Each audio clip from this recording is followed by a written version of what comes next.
crunch don't stop. It's the best potato latke ever. Hi everyone, it's Danielle, back again on Kosherdotcom with a really special holiday video for you. We are gonna learn all the tips and tricks for making perfectly crispy, crunchy, delicious, yummy latkes.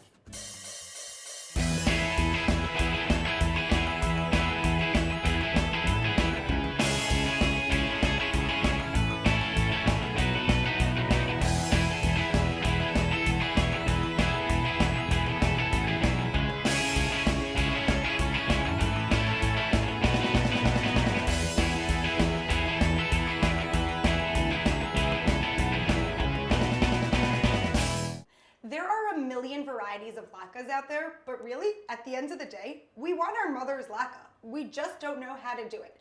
I'm gonna show you how to take all of these tips and tricks and apply them to any recipe you have to get that perfect latke crispiness. The first thing we want to talk about is our clothing. I know that sounds crazy, but this is a legit tip. Grab an apron and stick it on. Frying creates lots of splatters, and we do not want tiny little oil splatters all over our clothing. Here we go. In this bowl, I have Idaho potatoes that I've peeled and left in cold water so that they don't turn brown. The first thing we want to do is take our potatoes, have a towel ready, and we're just gonna pat it dry. Water equals soggy.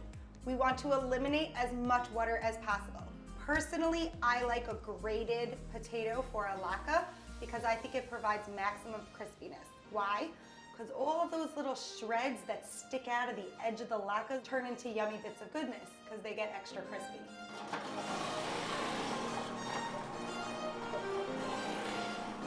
Okay, once all your potatoes are grated, we want to discard this water very carefully because all of that little white powder on the bottom, that's starch. We want that starch because starch equals crispiness.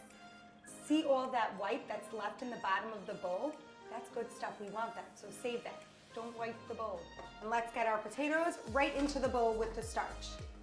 You want a thin style kitchen towel. You could just place it right into the bowl where you've been saving your potato starch. We're gonna add our potato into the center of the towel.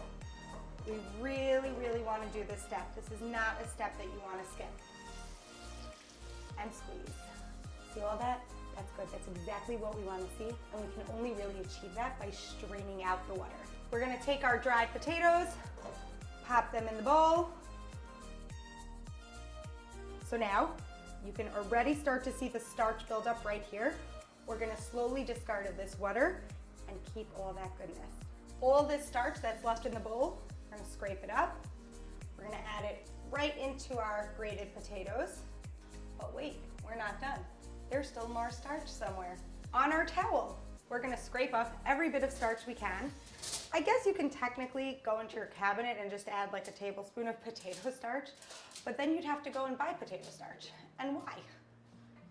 And let's get started on our latke mixture. I like to keep my latkes super simple. Egg, salt, and pepper, that's it. Pure flavor, it's all about the crispiness. So that's what we're gonna do. I'm gonna just crack up 2 eggs. We're gonna go in with some salt. Remember, potatoes absorb a lot of salt, so don't be stingy. And of course, some coarse black pepper. Just gonna mix this all up. Make sure the starch that we added back into the potatoes gets incorporated, the egg, the salt, the pepper. You wanna really make sure to go down to the bottom because any starch that's settled, you wanna get in there and really incorporate. So what do we need to fry the perfect crispy latkes? I hope you read my article on Kosherdotcom where I spoke about why a cooling rack is so essential to frying. Because you do not want to take your crispy latke and put it on a paper towel. The paper towel will absorb the oil, but then the latke will just sit on the absorbed oil and reabsorb it and not stay crispy. That's crazy.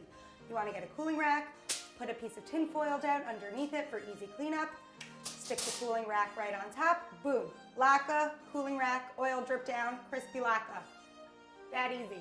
The last thing you need to make these happen is a carrot. It is delicious, but we are not eating it. We're gonna crack our carrot into little pieces, and we're gonna stick that into our oil. Put a carrot in with your oil, and it will keep all those little bits that come off the latke from turning the oil brown. We will not have to stop to change the oil at all throughout our frying process. I'm pouring in my oil. I like to really fill up the pan, but we're not looking to deep fry the latkes. We're gonna flip them anyways. We just want enough oil that the heat can distribute evenly. We want to control the temperature of our oil. So we're gonna set our fire to medium-high heat. Okay, here we go. We're gonna grab a pile of latkes, squeeze out any more juice. We're gonna pop it in away from us so that any splatters that occur that way. Okay, we got all our latkes in the pan. Make sure to add in your carrot, let them cook. Once your latkes start to get crispy on the edges like this, you know that they're ready to flip. I like to use 2 spatulas for this job. It just makes it easier. Look at that! That is perfect crispiness. Do you see those? Nothing is burnt. It is perfectly light, golden brown, crispy, delicious, fluffy on the inside. That is what we want. That is what we achieve by all these little steps and measures that we take. After about 2 or 3 minutes of cooking them on the second side, remove it from the oil very carefully and place it onto your cooling rack. We're gonna hit these hot, crispy latkes up with a little bit of salt right on top. And then it's time to serve them up. Crunchy on the outside, soft on the inside. The perfect potato latke. And boom, that's it, we're done. These tips and tricks can be applied to your favorite latke recipe. If you're looking for one because you don't have one, check right here on Kosherdotcom. Thanks for watching, guys, and happy Hanukkah.